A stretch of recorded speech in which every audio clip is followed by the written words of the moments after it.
The United Nations is calling for political and social change to address violence in West Africa.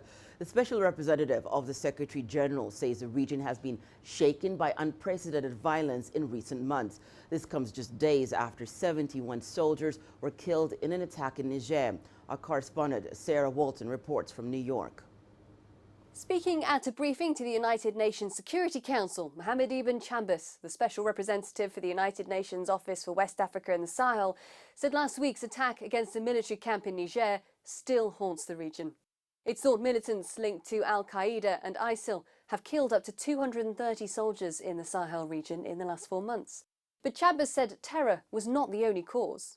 Endogenous factors of local conflicts have been documented. They include governance deficits, in particular poor management of natural resources, inequalities and marginalization, corruption, and the broader failure of governments to deliver its regalian function. The heads of state in Chad, Mali, Mauritania, Niger and Burkina Faso have called for more international support.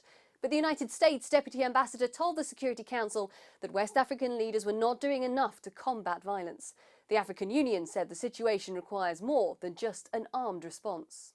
Addressing this issue will require a holistic approach that must involve political and socio-economic actions, such as strengthening the presence of the state in the peripheries, enhance the state's ability to deliver basic services, including the rule of law, education, infrastructure, and strong environmental policies to address climate change. Chambers said the Security Council could play a decisive role in supporting such efforts in West Africa by closing the financial and supply corridors relied on by armed groups and using targeted sanctions as leverage in the region.